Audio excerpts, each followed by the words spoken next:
Les hablé de mi primer Nínive. Ustedes saben que el culto dominical es mi segundo Nínive. También pasé 25 años diciendo que la iglesia debe congregarse chiquitita. También hablando mucho de las iglesias que se limitan nada más, o la gente más bien, el domingo a ir a una iglesia, a oír música y escuchar un predicador, después se da vuelta y se va. Y todo ese sentido comunitario de iglesia y todo ese sentido de un solo rebaño y toda esa cosa se perdía. Entonces pasé toda mi vida ahí, aquí estoy yo domingo predicando con un poco de música. Así que ¿dónde termina uno? Donde el Señor quiere que uno termine. Ahí es donde uno termina. Algunos llegamos a brincos y a saltos, otros vienen conducidos mansamente, ¿verdad? Hoy vamos a complementar un poquito nuestra conferencia de ayer con uno de los textos. Es que yo estoy como Rolly ya. A ver, un texto muy bonito. Por favor, acompáñeme al libro de los Hechos de los Apóstoles, al capítulo 2, versículo 43 en adelante. Hechos de los Apóstoles, capítulo 2, versículo 42, perdón. Hechos 2, 42. Hechos 2, 42. ¿Dónde está el que me lleva la cuenta? Ya, o falta una. Hechos 2, 42. ¿Están ahí? Ok. Dice así Hechos 2, 42. Y perseveraban en la doctrina de los apóstoles, en la comunión unos con otros, y en el partimiento del pan, y en las oraciones. Y sobrevino temor a toda persona, y muchas maravillas y señales eran hechas por los apóstoles. Todos los que habían creído estaban juntos y tenían en común todas las cosas, y vendían sus propiedades y sus bienes y los repartían a todos según la necesidad de cada uno. Y perseverando unánimes cada día en el templo y partiendo el pan en las casas, comían juntos con alegría y sencillez de corazón, alabando a Dios y teniendo favor con todo el pueblo. Y el Señor añadía cada día a la iglesia los que habían de ser salvos. Oramos. Bendito Dios y Señor, Padre celestial, Señor maravilloso y bueno, aquí está esta congregación que te pertenece, adorándote con nuestra boca, con nuestra música, con nuestra comunión entre hermanos, con nuestra paz entre hermanos, con nuestro amor entre hermanos. Y estamos dispuestos a escudriñar tu palabra para crecer en ella. Como alguien dijo, aplaudimos, pero te aplaudimos a ti. Te alabamos a ti y te adoramos a ti. Y nos congregamos por ti y para ti. Bendito seas, Padre Celestial. Amén. Bien, el título de nuestro mensaje de hoy es Adorando y Sirviendo. El texto que leímos, si lo leen con cuidado, que yo sé que muchos de ustedes lo han leído un montón de veces, pero le agregué el versículo 42, porque siempre la gente empieza a leer desde el 43, porque hay una marquilla en las Biblias que dice la vida de los primeros cristianos. Pero en realidad este es un texto continuo. Entonces lo que buscamos es armonizar el texto para encontrar un concepto dentro de todo él. Y si lo vemos desde el 42 hasta el 47, lo que nos damos cuenta es que la iglesia evangeliza siendo iglesia. Ese es el mensaje o la idea central de todo esto. Siendo iglesia, somos iglesia, como decía el canto, es así como evangelizamos el mundo, hasta que se me paran los pelos de punta cuando me pongo a pensar en eso. ¿A dónde está este texto? Bueno, es el libro de los Hechos de los Apóstoles, que lo que busca hacer es un testimonio de Jesucristo. Entonces lo que hace Lucas, Lucas, que es el autor, es decir, bueno, déjenme decirles qué pasó. Y Lucas es un testigo que narra. Eso es todo el libro. No es otra cosa. ¿Cómo empezó la iglesia? La razón por la cual fue escrito es dar ese testimonio. Porque en el prólogo del libro, allá en el capítulo 1, previo el Señor a ascender a los cielos, les dice a sus discípulos, y me seréis testigos. Y después dice a dónde, y él traza como un círculo concéntrico. Primero en Jerusalén. A ver, vayan a testificar en Jerusalén primero. Luego ¿a dónde? A Judea, la provincia donde está Jerusalén. Luego a Samaria, más arriba, que eran nuestros enemigos. Y después al resto del mundo. Sean testigos. ¿Qué es el libro de los Hechos? Eso, lo que salieron a hacer.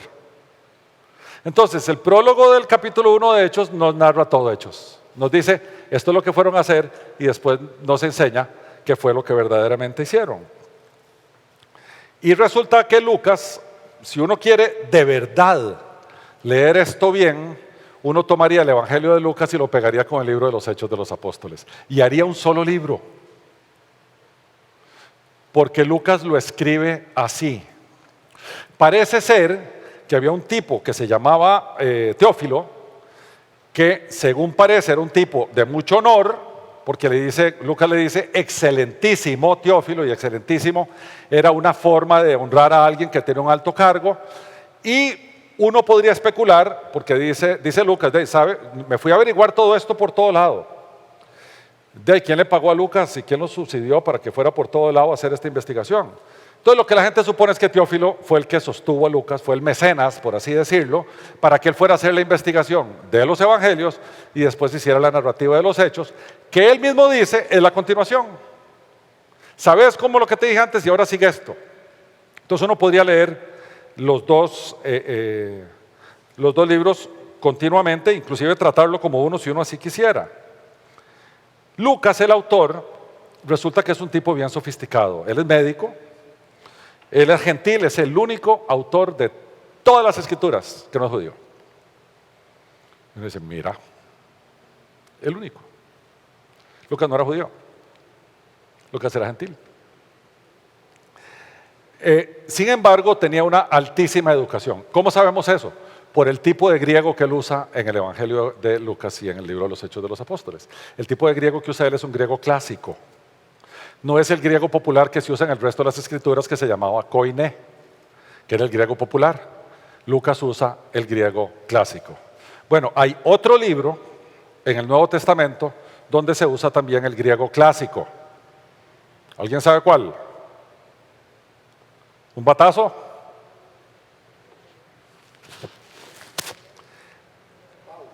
El libro de Hebreos, cuyo autor se desconoce. Ese también usa un griego muy parecido al Evangelio y al libro de los Hechos de los Apóstoles. Entonces eso ha dado pie para que haya gente que diga, bueno, libro de Hebreos lo debe haber escrito Lucas.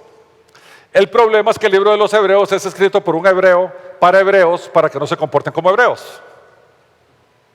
Entonces no puede ser Lucas, que no era hebreo. Entonces un tipo que Rolly y yo seguimos mucho desde hace muchísimos años, que puede ser el mejor debatista de la iglesia hoy en día, que se llama James White. James White dice que probablemente el libro de Hebreos es una enseñanza de Pablo escrita y registrada por Lucas. Porque la profundidad que tiene el libro de Hebreos es muy paulina, mientras que el griego que usa ahí es muy de Lucas. Entonces se los dejo ahí, es una especulación porque no vamos a saberlo hasta que lleguemos donde el Señor y probablemente nos lo diga. Estos libros, tanto el Evangelio como el libro de los Hechos, fue escrito antes de que Roma se quemara. ¿Por qué sabemos eso? Porque no se necesita que se quemó Roma. Y Roma se quemó por ahí del 64, entonces estos libros son escritos antes. Y finalmente el Evangelio de Lucas parece ser que se escribió después del de Marcos y Mateo. Entonces Lucas toma algo de esos evangelios, pero agrega un montón de información que esos otros no tenían. Por eso el Evangelio de Lucas es tan valioso y es el más extenso de todos. Bien, vamos a nuestro texto. ¿De dónde viene el texto? Viene del evento de Pentecostés. De ahí viene. Viene de que estaban los judíos en la fiesta de Pentecostés celebrando, conmemorando, por un lado cosechas y por otro lado la entrega de la ley de Moisés. Viene el Espíritu Santo, hay 120 personas en el aposento alto, se arma todo aquello, Pedro sale a predicar el primer discurso evangelístico y hay una masa de gente ahí que le dice, ¿ahora qué vamos a hacer? Porque Pedro les dijo, ustedes crucificaron al Señor allá en aquella cruz hace alrededor de 50 días, ustedes son los que lo crucificaron. Entonces la gente, alguna, no toda, porque había una masa de gente grandísima, ¿qué hacemos? La divina respuesta del Señor a través de la boca de Pedro es arrepiéntanse y bautícense en el nombre de Jesucristo. ¿Por qué dice uno arrepiéntase y no dice arrepiéntase, conviértase y bautícese? Porque en el bautismo se hacía la profesión de fe. Y por lo tanto la conversión podríamos afirmar que se daba ahí. No eran dos eventos separados, era uno. En el principio no eran dos y eran uno. Entonces encontramos esa masa de 3,000 personas. ¿Y ahora qué hacemos con 3,000 personas? Y caemos en nuestro texto. Esas 3,000 personas ahora estaban por ahí. ¿Y qué era lo que estaban haciendo las 3,000 personas? Perseveraban en la doctrina, versículo 42, que es de ahí donde caemos nosotros. El contexto posterior es bien vacilón, porque resulta que están Pedro y Juan, llegan al templo, hay un tipo que está en el piso enfermo, lisiado, lo levantan, los empiezan a proclamar la resurrección de Jesús, los guardias del templo y saduceos que no creían en la resurrección, los agarran y los capturan, y en el proceso que pasa ahí se convierten otros 5,000. Ahora ya tenemos a la iglesia en 48 horas con 8,000 personas. Así nació la iglesia. Y uno dice, aleluya, gloria a Dios. Sí, claro, ahora vaya, alimente 8,000, hospede 8,000, disipule a 8,000. A ver cómo hace. Bueno, el texto que nos ocupa es cómo hicieron. Precisamente. ¿Qué pasa con ellos? Y lo interesante de esto, tanto de los 3,000 como de los 5,000, es que esto ocurre en el marco de las instrucciones de Jesús. Número 1, Jesús les dijo, me seréis testigos. Me seréis testigos quiere decir, testificarán de mí. Y eso salieron a hacer, testificar de Cristo. No salieron a convencer a Edguitar, fueron a contarle a Edguitar quién era Cristo. Es lo primero que hicieron. En el medio está la obra del Espíritu Santo, que te hace nacer de nuevo, te regenera, te da la fe para creer, te da el arrepentimiento para entender cuán necesitado está uno del Señor. Y aparece alguno de la iglesia que le predica a Cristo y a este crucificado, la persona se entrega a Cristo. Eso está en el medio. Y después está la gran comisión en Mateo 28. Ir por todas las naciones y hacer discípulos. ¿Qué cosa? Bautizándolos y enseñándoles. Entonces, ¿cuándo recibo yo el Mateo 28? Después de que el Espíritu Santo los regeneró o nacieron de nuevo, les dio la convicción de pecado, se arrepintieron y en fe proclamaron a Cristo. ¿Y cómo pasó esto? Porque aquí atrás está Hechos 1, donde unos fueron testigos. Entonces esa es la secuencia. La iglesia testifica, el Espíritu Santo aplica la obra redentora de Cristo y ahora la iglesia vuelve a retomar a todos esos que estaban allá, los bautiza y los discipula. Y en ese estamos aquí. Ese es un poco el contexto en que estamos. Una vez que estos están bautizados y discipulados, ¿qué cree que van a hacer? Lo que leemos aquí. Eso es lo que salieron a hacer.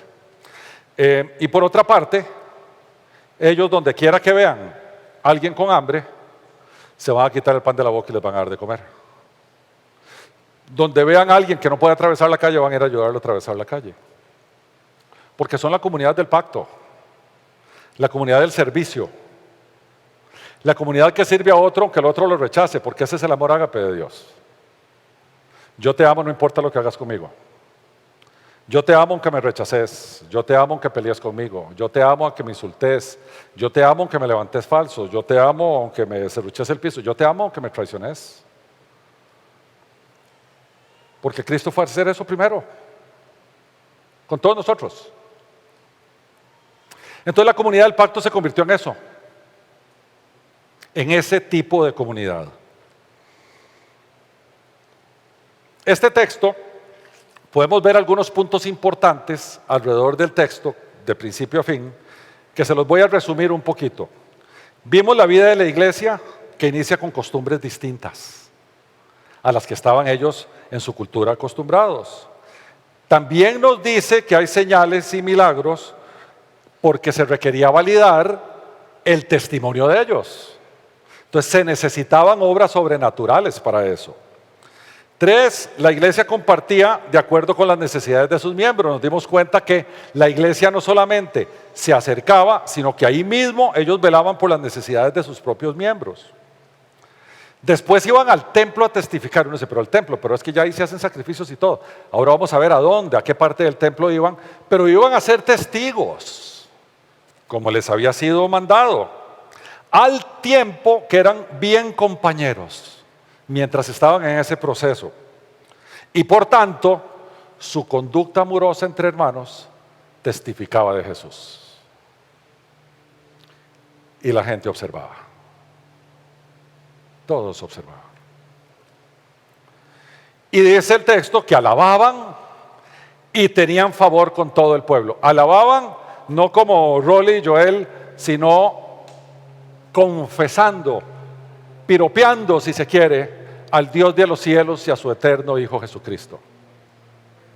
Tal vez, porque no dice el texto, cantaban cantos, himnos, ¿verdad? O salmos, no sabemos, porque el texto no lo dice. Lo que sí sabemos es que ellos alababan, y como resultado de ser iglesia, que es la esencia de todo el texto, el Señor, que es dueño de la iglesia, que es cabeza de su iglesia, añadía a sus elegidos a la comunidad. Bien, ahora vamos al texto para ir viendo poquito a poco, versículo por versículo, qué quería decir esto. Versículo 42. Y perseveraban en la doctrina de los apóstoles, en la comunión unos con otros, en el partimiento del pan y en las oraciones. Dice Juan Calvino, que llama poderosamente la atención, que lo primero que hacían era doctrinal. Primero aprendían la sana doctrina antes que nada. Dice, perseveraban en la doctrina de los apóstoles, porque la doctrina es el alma de la iglesia. Porque así como nosotros tenemos la enseñanza, así nos vamos a ir a conducir como iglesia. Por lo tanto, en primer lugar de esto está la doctrina. Y eso no es distinto a la Gran Comisión. ¿Qué pasaba cuando uno después de bautizarlos, dijo el Señor, bautizarlos en el nombre del Padre, el Hijo y el Espíritu Santo y enseñarles todas las cosas que os he enseñado? Eso es doctrina. Eso es enseñar la doctrina de Jesucristo. Por lo tanto, aquí teníamos un grupo de gente, los apóstoles, y otro grupo de gente, los recién convertidos, donde unos, los apóstoles, cumplían el mandato de bautizar y enseñar. Y los otros, los recién convertidos, con toda decisión y firmeza, buscaron a los apóstoles para que les instruyeran en el Evangelio de Cristo. Eso causó un lío, porque esos 8,000 no se querían ir a sus casas, porque venían de todo lado, de todas las provincias. No es que vivían en Jerusalén solamente, pero los otros decían, ¿qué voy a hacer yo allá al otro lado cuando los apóstoles están aquí? Entonces eso trajo un lío gigante de logística, porque no crean que eran millonarios. La gente venía con la platilla apenas para la fiesta y después se devolvía. Se quedaron y estaban limpios. Ni tenían donde dormir, ni tenían donde comer. Y era un gentío. Era un montón de gente. Pero creían en lo mismo. Se amaban, se acompañaban, disfrutaban de su compañía. No querían separarse. Qué curioso, lo que es una bendición era un problema también. Y dice aquí, perseveraban en la doctrina de los apóstoles y en la comunión unos con otros. O sea, no solamente estaban, ok, aquí vamos a aprender de lo que Pedro nos va a contar. Bueno, ya terminó la enseñanza de Pedro. Bueno, ¿y ahora qué hacemos nosotros? Jale a comer, jale a pasear, jale a caminar por ahí por Jerusalén. Visitemos el Calvario donde crucificaron. Y se iban todos juntos para arriba y para abajo. Tenían comunión unos con otros. ¿Qué enseñanza es esta?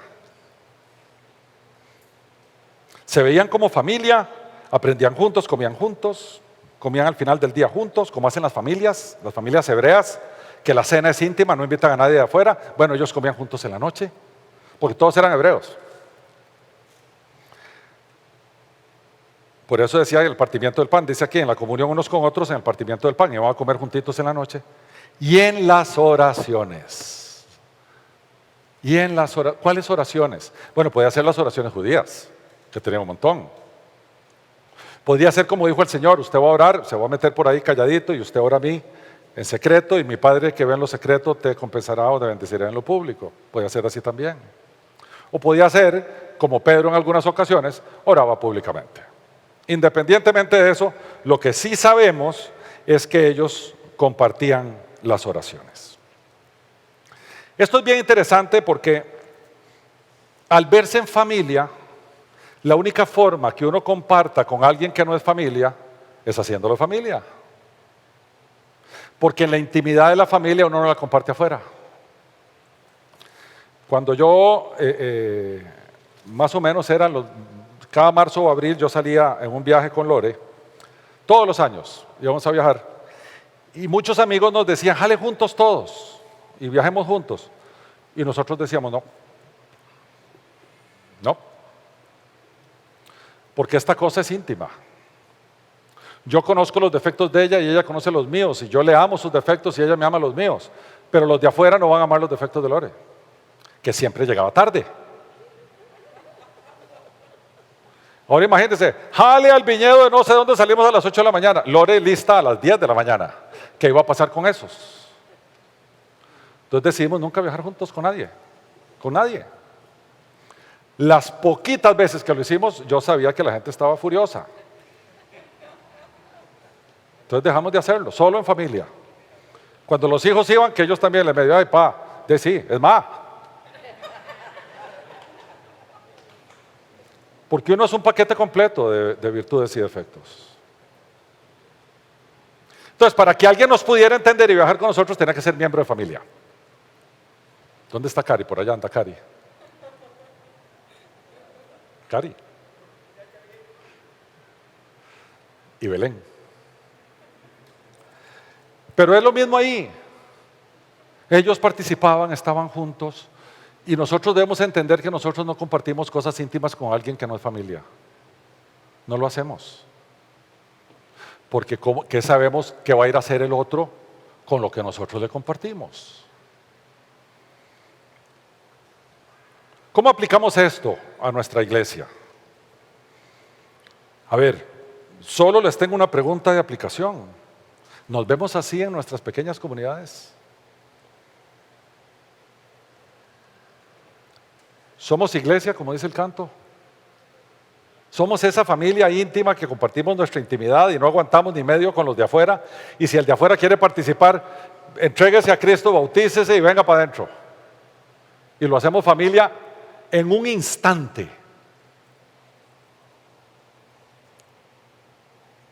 Freddy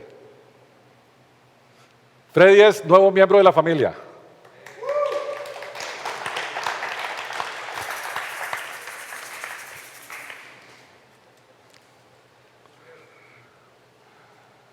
Entonces, ¿con quién elegimos compartir nuestras cosas? ¿Con los paganos o con nuestros hermanos en la fe? ¿Quiénes son nuestros íntimos? Afuera tenemos unos paganos que son nuestro campo de misión, no nuestra familia. La familia está dentro.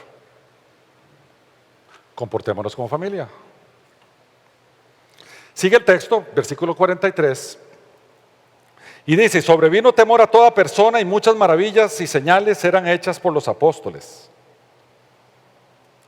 Dice de nuevo, voy a citar a Juan Calvino. Juan Calvino dice que aquí el espectáculo de las maravillas y señales era tal que a los que no consentían en doctrina les aterrorizaba.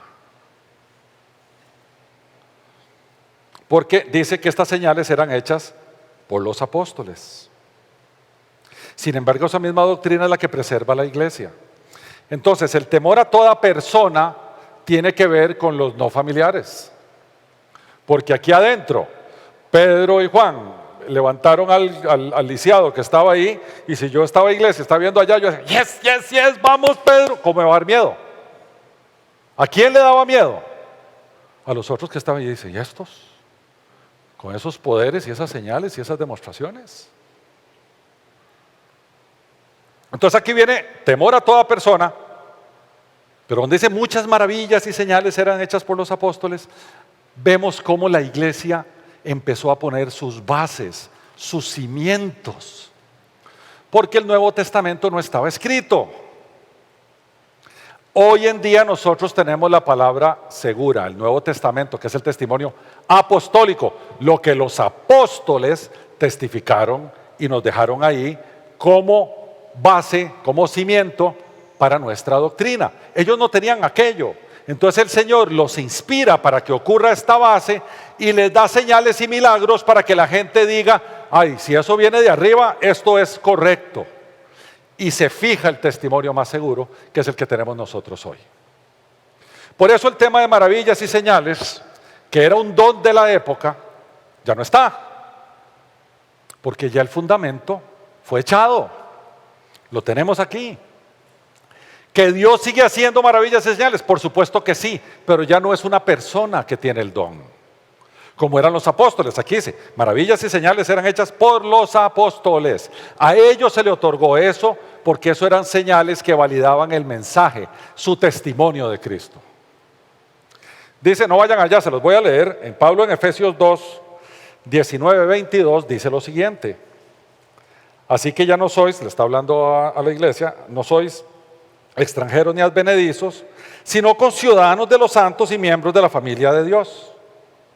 A los nuevos creyentes, ya somos conciudadanos, ya somos familia. Y vea lo que dice aquí, Efesios 2:20. Edificados sobre el fundamento de los apóstoles y profetas, siendo la principal piedra del ángulo Jesucristo mismo. Entonces, la base de los apóstoles y profetas del Antiguo Testamento es la base sobre la cual se edifica este edificio llamado iglesia. Esa base solo se pone una vez. Hasta donde yo sé, uno no pone 3 cimientos en un edificio, solo pone uno, el que sostiene el edificio. Y es bello, voy a leerles un poquito más, dice, del ángulo Señor Jesucristo mismo, en quien todo el edificio, bien coordinado, va creciendo para ser un templo santo en el Señor, en quien vosotros también sois juntamente edificados para la morada de Dios en el Espíritu. Entonces este tema de temor y maravillas y señales hechas por los apóstoles, a ver, uno podría decir, me tengo que buscar una ilustración de esto. Yo tengo una. Juan en el primer capítulo de Apocalipsis, se le apareció el Señor y Juan cayó para atrás así como muerto. Yo me imagino que si en este instante que yo estoy leyendo la Biblia, se abre un hueco ahí en el techo, volvemos a ver para arriba y ya se abre así las nubes y se oye una voz que dice, Rolando está predicando mi palabra. A todos nosotros nos metemos debajo de la mesa del susto. O si de repente trae caminando un ángel glorioso y así, y se va arrimando donde uno, y uno más bien uno se hace para acá, porque lo sobrenatural asusta. Lo sobrenatural, o sea, lo extraordinario, lo que no es ordinario, asusta mucho. Sin embargo, si los cimientos están puestos y tenemos con nosotros la palabra profética más segura, llámese las Escrituras, y el testimonio apostólico fue validado por señales y milagros, que ya no hay porque ya no hay apóstoles, vamos a creerle a la palabra profética más segura o a 10 pseudoapóstoles que andan diciendo que hacen señales y milagros. ¿A quién le vamos a creer? Ayer hablábamos de que las iglesias de teología reformada son decíamos, como Trento fue la contrarreforma, las iglesias reformadas son la contra XX, llamémosle todo ese movimiento que está allá afuera. Entonces entendamos esto, entre más profundizamos aquí, menos creemos afuera. Porque la palabra de Dios es viva y ¿Y más cortante? Ok. Seguimos adelante, versículo 44. Vamos a leer 44 y 45. Todos los que habían creído estaban juntos y tenían en común todas las cosas. Aquí empiezo a ver caras raras. Y vendían sus propiedades y sus bienes, más raras todavía. Y los repartían a todos según la necesidad de cada uno. Este versiculillo como que ¿para qué lo puso el Señor ahí, verdad? Mejor que no estuviera. Si editamos la Biblia, yo estoy seguro que muchos lo quitaríamos de ahí. Porque en el instante que tocan nuestras billeteras, pegamos un brinco de este tamaño.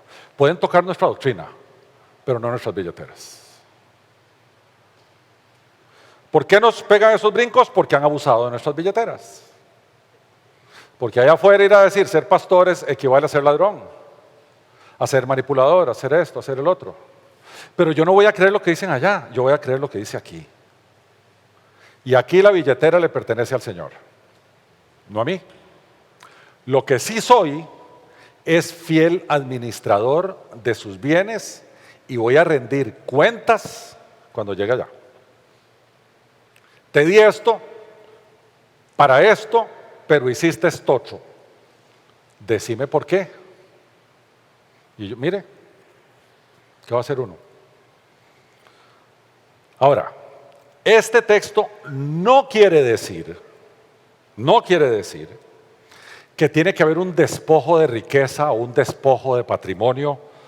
Esta fue una actitud voluntaria de aquellos que tenían de sobra, donde veían a esos 8,000 que andaban por ahí sin comer y no, hay que ayudar a toda esta gente. Y esto fue natural en la iglesia. Esto no es impuesto. Pedro y Juan y todo, a ver, todo el mundo a vender las cosas y bola al centro. No salieron a decir eso. El amor entre hermanos los movió a hacer esto. Porque vea, dice, todos los que habían creído estaban juntos y tenían en común todas las cosas. Aquí no dice los apóstoles les ordenaron. De ellos salió ver un hermano en la fe, un hermano. Imagínense ustedes que tienen el hermanito menor muerto de hambre y ustedes tienen mucha plata. ¿Qué es lo que ustedes harían? Eso. Es igual, es esto. Es lo mismo. Entonces no es un despojo arbitrario ni nada de eso que se les ocurra. Por otra parte, esa práctica dentro de la iglesia abolió la pobreza dentro de la iglesia. La nuestra no puede ser una iglesia llena de pobres con escasez. Si tenemos gente que no es pobre y no tiene escasez. No puede. ¿Cómo va a ser eso posible? Si del Señor es la tierra y toda su plenitud y el Señor nos ha dado este pedacito para administrar, ¿cómo nosotros podemos tener descuidado a un hermano? No se puede. Ellos lo hicieron así y algunos de ellos se fueron a vender posesiones y cosas y dijeron, ahí las pongo, vean a ver qué hacen ustedes con eso. Esto tiene límites. Porque a ver, ahora que yo me moví de la Guásima para Santana, Mao y May ofrecieron su casa como el nuevo bautisterio de Unánimes. Entonces un día de estos les dije, mira, hay que bautizar a fulano, y me dijeron, es que esta es la casa de Dios. Y yo sé que así es. Pues tiene sus límites, ¿verdad? Uno ofrece lo de uno, pero uno no ofrece ni a la mujer, ni a los hijos, ni a nada, ¿verdad? Uno ofrece la infraestructura y sus bienes, aunque si fuéramos paganos, algunos podrían ofrecer mujeres e hijos, pero nosotros no hacemos eso. Hay que entender las limitaciones que quiere decir todas estas cosas. No, yo sé de gente que hace, ¿cómo se llama? Los que se cambian esposas, swingers, allá afuera. En Unánimes estamos empezando a tratar, vean, no es ni tratando, empezando a tratar, hacer así. Establecimos un fondo de ayuda a hermanos, le dijimos a las iglesias ayuden y cooperen con el fondo para que no haya hermanos en necesidad. Empezamos hace poquito a hacer eso, el fondo ya va creciendo, bendito Dios, y hemos estado en condiciones de poder ayudar a hermanos en la iglesia, que no tiene nada de malo tener una necesidad temporal. Porque yo tengo abundancia hoy y dentro de un año puedo tener una necesidad. Y aquel que tiene necesidad hoy, dentro de un año tiene abundancia. De eso se trata. Vea qué bello lo que dice la Escritura de esto que les acabo de decir. Resulta que en Jerusalén estaban pasando por un momento difícil porque había una sequía. Y las iglesias en Jerusalén estaban con problemas financieros. Entonces se hace una campaña de recolección de fondos para hermanos allá en las iglesias de Grecia. Acaya, o sea, Corinto, y al norte en las iglesias de Macedonia, donde estaban Tesalónica y Filipos. Y se arma una colecta ahí para mandarle a los hermanos allá abajo en Jerusalén. Y vean qué lindo lo que dice Pablo en 2 Corintios 8:14. No vayan ahí, se los voy a leer.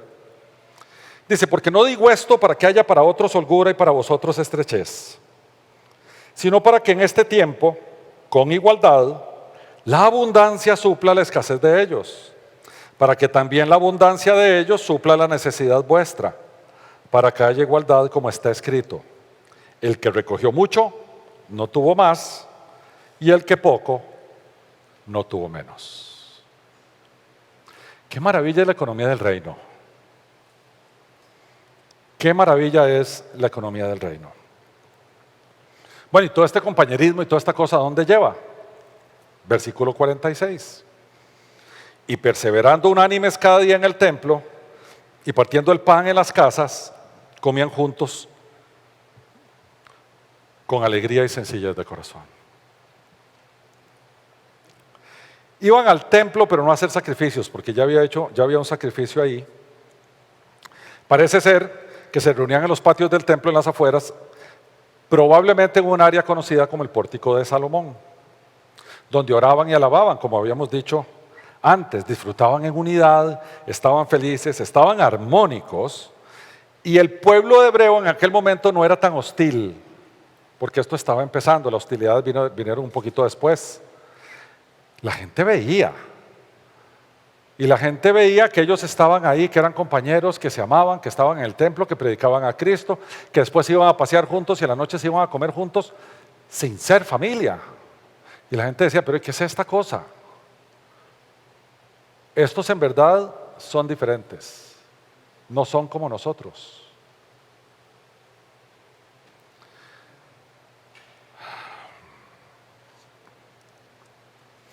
Llama la atención el juego de palabras que hay aquí, porque dice el texto, perseverando.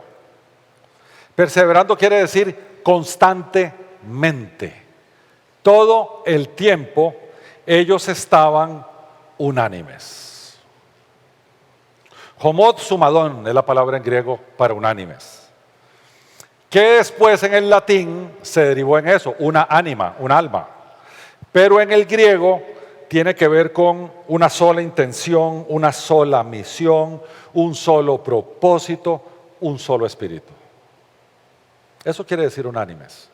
Y nosotros tomamos el nombre de nuestro ministerio de este versículo en particular, porque era el tipo de comunidad que queríamos ser hace 26 años. Y dice que partían el pan, o sea, participaban de la comida y tenían, a mí me fascinan estos términos, alegría y sencillez de corazón. Ahí no había gente que se creía superior a otros porque eran sencillos de corazón. Ahí no había gente que estaba a disgusto, todos estaban alegres. ¿Por qué? ¿Cómo lograban eso? Porque yo soy chichoso. ¿Cómo hago para no ser chichoso? También hay por ahí unas cabras del diluvio que también son chichosas. ¿Cómo hacemos? Si no es el Espíritu Santo que funciona en nuestras vidas, no lo logramos. Cuando la Biblia habla de la llenura del Espíritu Santo, no habla de no es eso. La llenura del Espíritu Santo es el control del Espíritu en nuestras vidas, de cada una de nuestras partes, de nuestras secciones, de nuestro carácter, personalidad y temperamento. Llenos del Espíritu Santo es estar controlados por su Espíritu. ¿Y cómo funciona alguien que está controlado por su Espíritu? El fruto del Espíritu es amor, gozo, paz, paciencia, benignidad, bondad, fe, mansedumbre, templanza. Contra tales cosas no hay ley. Gálatas 5, 22, 23. Un espíritu contencioso es una muestra de llenura del Espíritu Santo en modo alguno. Un espíritu rencoroso es muestra del Espíritu Santo en mí en modo alguno. Alegría y sencillez de corazón.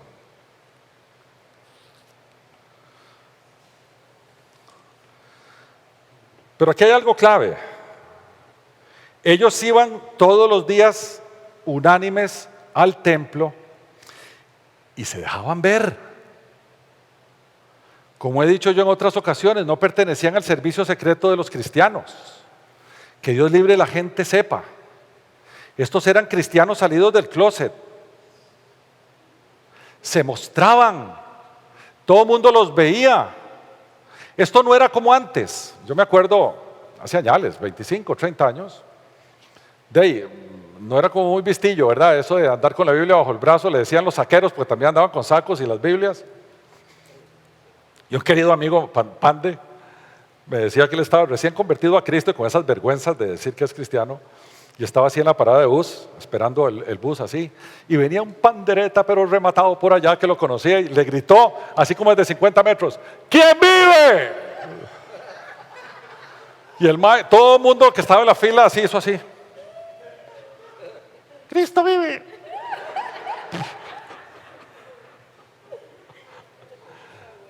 No podemos avergonzarnos del Evangelio. No se puede. De nuestra nueva identidad, de lo que Cristo ha hecho en nuestra vida. ¿Cómo nosotros no vamos a testificar de eso? Lo interesante es que ellos iban al templo, eran iglesia, la gente apreciaba esa iglesia. No la criticaba, la envidiaba. Una iglesia sin pobres, con aquellas pobrezas y aquellas escaseces. Una iglesia que no se peleaba, una iglesia unida, que caminaba por arriba y por abajo. Los otros volvían a ver esa, yo quiero. ¿Qué hay que hacer? Porque era así como funcionaba. Y eso no cambia. Si nosotros somos esa iglesia, el Señor utilizará nuestro testimonio como iglesia para añadir a la iglesia a los que han de ser salvos.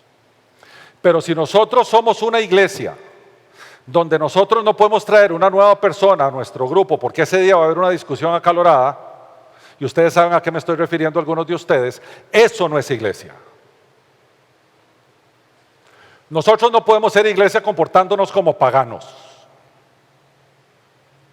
Y por lo tanto, que nos dé vergüenza traer a alguien de afuera porque se va a armar la gorda aquí.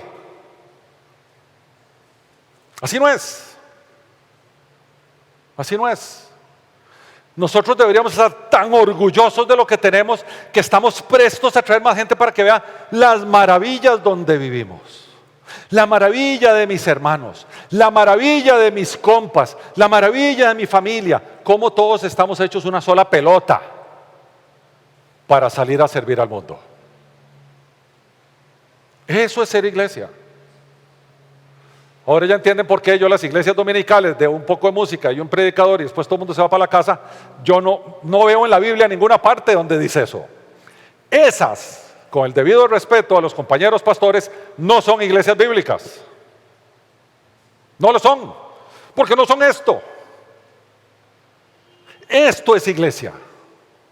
Que tenían problemas, por supuesto, ya pregunté a los corintios. Los de Santo Domingo se identificaban como los corintios. Yo decía, qué bárbaros, como dicen esas cosas. Sí, la iglesia primitiva tuvo sus problemas y andaban un montón de problemas de doctrina porque los apóstoles no daban para estar en todo lado y la gente se confundía y la gente se comportaba mal y la gente un montón de cosas. Pero para eso estaban los apóstoles y para eso estaba la estructura de la iglesia que llegaba a resolver. Por eso escribieron las cartas paulinas, la mayor parte de ella. Con todo esto y toda esta forma de ver iglesia, ¿qué resta? Alabar a Dios.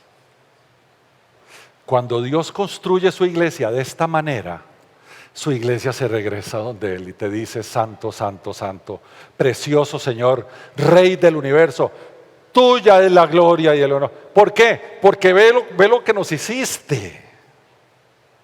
Entonces ellos, versículo 47, alababan a Dios y tenían favor con todo el pueblo. Todo el mundo decía, ¿qué son estos tipos? Dice Hebreos capítulo 13, versículo 15, así que ofrezcamos siempre a Dios por medio de él sacrificio de alabanza. La palabra ahí en griego es ainesis, es decir, fruto de labios que confiesan su nombre.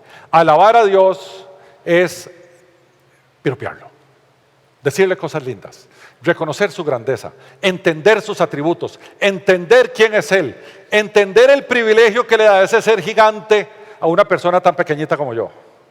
Y que se vuelve y me dice, ¿sabe qué? Usted pequeñito, pecador y todo, pero yo ya hice un montón de trabajo para que usted pueda hacer lo siguiente: acérquese a mi trono confiadamente y disfrute de mí. Y eso hacían. Y al hacer eso, tenían favor con todo el pueblo. Ustedes saben que ojalá que eso se hubiera pulido un poquito más. El tema de misiones transculturales, ese es otro Nínive para mí. Porque no voy a hablar pestes de las agencias misioneras, aunque podría, pero la clave de un misionero de corazón es ir a lugares y no solo predicar a Cristo, sino mostrar a Cristo.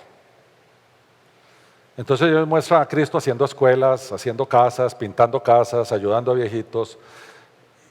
Y la gente en esas culturas dice, ¿y estos por qué hacen esto? Si no son ni de aquí. Ellos muestran el amor del Señor de esa manera. Porque nosotros no podemos ir a decir, vení a Cristo cuando nosotros no somos de esta forma. Si yo te digo, deja de ir a aquel lugar y vení para acá, ¿a dónde te estoy trayendo? A la iglesia de Jesucristo, a la iglesia basada en los apóstoles y a la iglesia que sigue las escrituras tal y como son. Ayer vimos que entre el mundo más nos maltrata, nosotros más le servimos. Esa es nuestra misión, predicarle y servirle. Entonces, ¿a dónde venimos a sanar heridas? Mira qué mal me fue allá, me dieron, vení, a la familia. Y nos abrazamos y nos besamos y yo vaya otra vez para allá y va otra vez para allá. ¿Cuál era el resultado de eso? El Señor añadía cada día a la iglesia a los que habían de ser salvos. Ese era el resultado de todo esto que les acabo de decir. ¿Quién añadía? El Curios, el Señor. A esto se refiere a Jesucristo, dueño y Señor de la iglesia, que decide quién pertenece a su iglesia. Nadie más toma esa decisión. Jesús murió por su iglesia.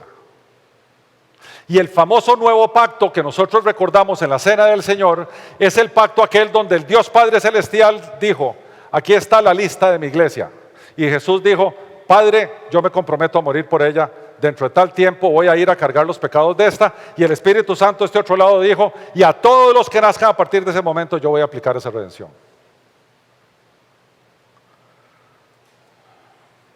Por eso la salvación es trinitaria, el Evangelio es trinitario y nuestro Dios, que es uno, es tres. Una sola esencia manifestado en tres personas consustanciales. Lo interesante de esto es que esto se hacía todo el tiempo. El Señor añadía cada día, todos los días. Por eso Pablo le dice a Timoteo, predica a tiempo y fuera de tiempo. El Señor trabaja 24/7, de lunes a domingo. El Señor no trabaja un turno, 2 turnos, trabaja 3 turnos, todos los días. Cada día. ¿Cómo hace eso el Señor? Yo no sé. Yo no sé cómo ve, aquel es mío, toca corazones, monta cosas, hace cosas, te lleva por donde te tiene que llevar, te tiene exactamente en el punto exacto donde vos decís, me siento incapaz de vivir mi vida solo. Te necesito. Sin ti me voy para el barranco. Sé mi Señor. A ese punto te lleva, a ese. Porque Él sabe que si se queda 3 puntillos para atrás uno no se entrega. Yo tengo fuerzas para hacer esto. Esas fuerzas te llevan al infierno, exactamente al infierno. Por eso es el Señor el que cada día, el dueño de la iglesia, agrega los que han de ser salvos. Por eso, en el mismo proceso, en el mismito proceso de entrega al Señor, la gente se bautiza y la gente empieza a enseñar, a aprender las enseñanzas de la doctrina de Jesucristo. En ese instante, esa persona pasa a formar parte de dos tipos de iglesia: la iglesia local donde se bautizó y la iglesia universal a la que pertenecemos todos los que invocamos el nombre del Señor Jesucristo. En ese momento. Y ahora esa iglesia donde esa persona se bautizó tiene esta responsabilidad de enseñarle la doctrina de Jesucristo en toda su extensión, porque para eso lo recibimos como nuestra familia. Yo decía, ¿qué ilustración uso para esto? La Biblia me la da. Pablo andaba con su esposa Silas, dijo un predicadorcillo por allá, pobrecito. Es que le sonó Silas como nombre de mujer. Silas era Silvano. Dijo Pablo y su esposa Silas. Ese mismo dijo que anda el Espíritu Santo haciendo diabluras. Fue el mismo día. También ese día nos dijo que se le había acabado la Biblia y no sabía de qué predicar.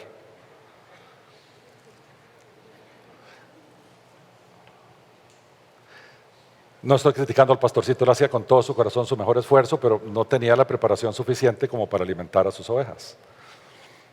Pero bueno, es una de las misiones que nosotros tenemos, que están ahí guardadas, que vamos a despegar algún día. Poner un instituto para pastores. Eso tarde o temprano va a llegar, si el Señor así lo quiere, lo va a hacer. Pero resulta que estaban en Filipos, llegan Pablo y Silas, predican, se arma un enredo y van a parar a la cárcel. Y en la cárcel ellos empiezan a cantar himnos y cosas y esto, y empieza una cosa, se abren las celdas y todo el mundo va a salir en carrera y está el carcelero ahí viendo y dice el carcelero, ay, si estos se me van, me castigan. Y resulta que el castigo era la muerte de él y su familia. Entonces él decide suicidarse para que no maten a su familia, porque si él se suicida no va a juicio. Derecho romano. Entonces se va a suicidar. Y desde adentro grita, no lo haga. ¿Quién dice eso? Pablo. No lo hagas, aquí estamos, no nos hemos ido. Yo me imagino que el tipo dice, ¿pero qué le pasa a estos? Se abrieron las celdas y pueden salir en carrera y ahí se quedaron cantándole ¿a quién? Ellos le hablaron a él y viene la pregunta que todos esperamos que alguien nos haga. Sacándolo les dijo, señores, ¿qué debo hacer para ser salvo? Eso es todo lo que nosotros esperamos. Porque en ese momento esa persona nació de nuevo, entendió de su condición de pecador, recibió el don de la fe para creer en aquel que lo puede salvar y estaba la iglesia diciendo quién es el que lo va a salvar. Eso pasó ahí. Ellos le dijeron, cree en el Señor Jesucristo y serás salvo tú y tu casa. Y le hablaron la palabra del Señor a él y a todos los que estaban en su casa. Y él, tomándolos en aquella misma hora de la noche, les lavó las heridas y enseguida se bautizó él con todos los suyos. Y llevándolos a su casa les puso la mesa y se regocijó con toda su casa de haber creído a Dios, porque es el Señor el que añade.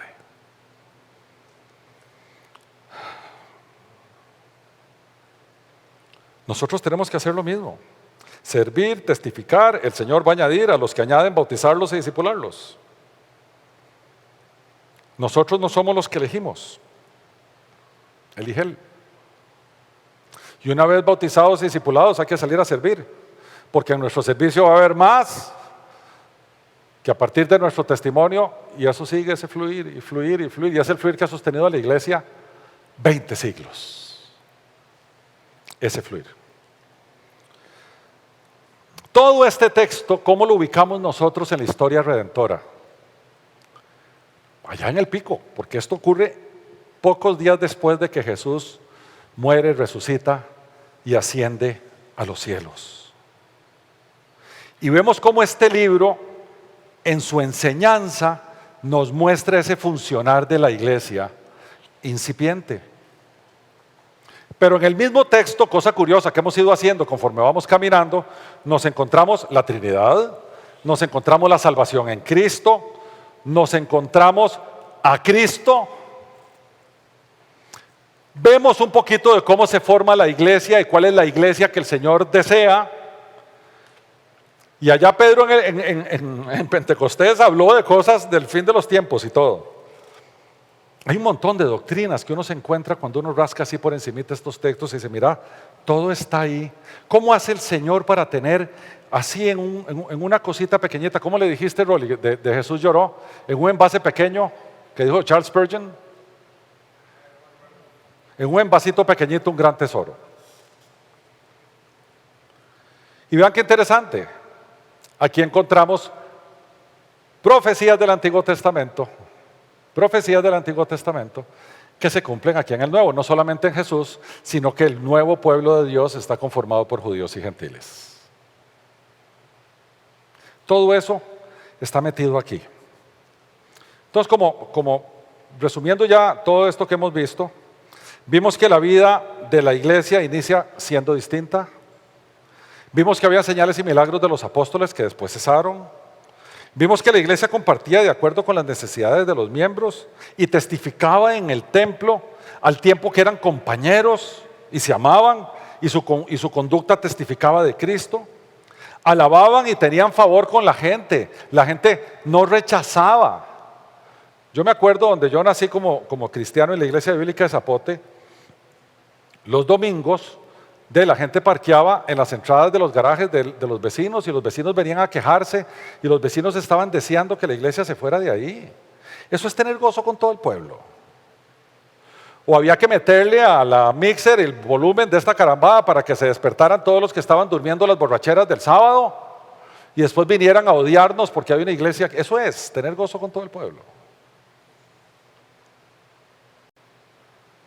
En vez de echárnoslos encima, ¿sabe qué hacíamos en aquel tiempo?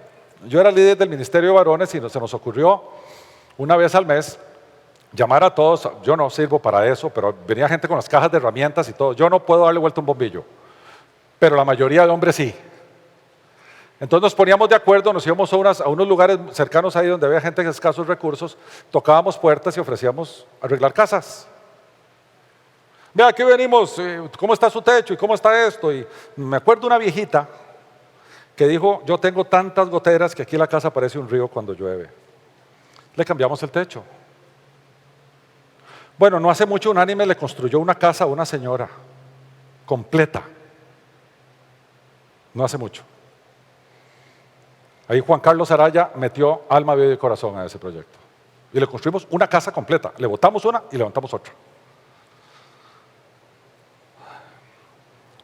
Porque tenemos que ser diferentes. Estamos llamados a ser diferentes. Estamos llamados a ser contracultura, ser distintos a aquellos. Y como resultado de todo, el Señor añade. Bueno, ¿qué me iba a imaginar yo cuando le pusimos a este ministerio Unánimes hace 26 años? Que íbamos a terminar siendo iglesia. Por ninguna parte me imaginaba. Pero somos iglesia. Ahora corresponde no salirnos de los parámetros bíblicos. Eso es lo que corresponde. Quedarnos ahí, parquearnos ahí. Y a ver, la analogía más bella que el Señor ha usado con nosotros es que somos ovejas, y las ovejas son tontas y miopes. Por eso el pastor tiene que andar con una vara y un callado. Esta se está yendo para allá y la otra se está agarrando con la otra. Yo no me acuerdo quién le contaba que cuando uno lleva a las ovejillas a tomar agua, aguas cristalinas, la ovejilla está tomando agua y donde ve que viene la otra, hace con la patilla así para que la tierra se suba y la otra no tome agua cristalina. Ese estudio está en los estudios bíblicos de Unánimes del Salmo 23. Pero eso éramos antes.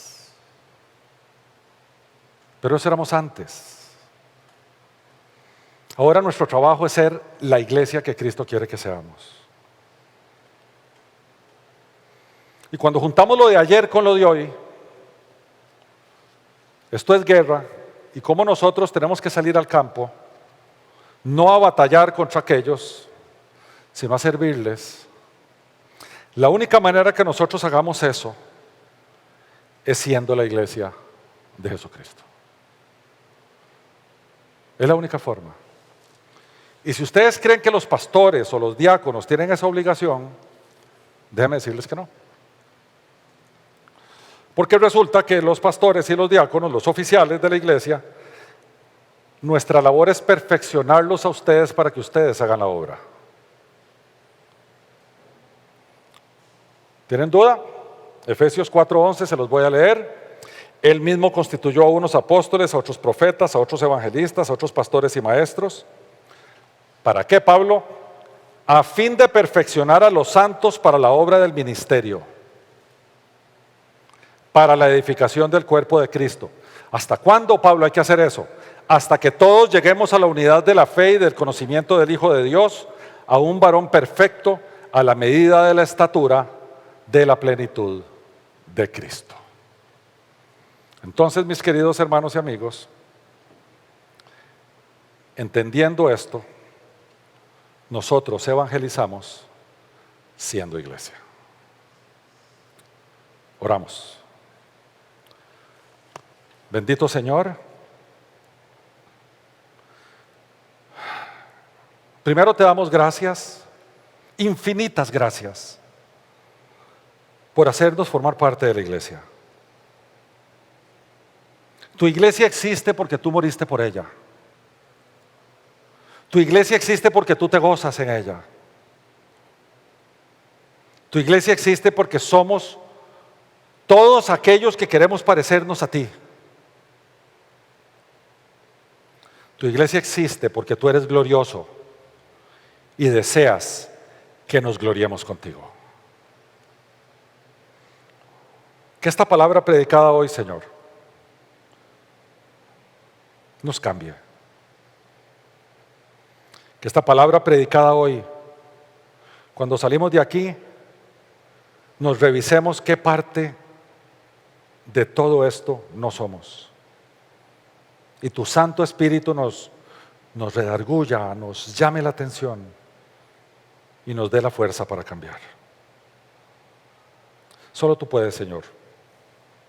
Nosotros somos incompetentes porque nuestra competencia está en ti. A ti, Padre Celestial, Creador del universo y todas las cosas que hay en él, a ti, Santo Señor, sea el honor y la gloria, el poder, la grandeza y toda la majestad por los siglos de los siglos. Amén.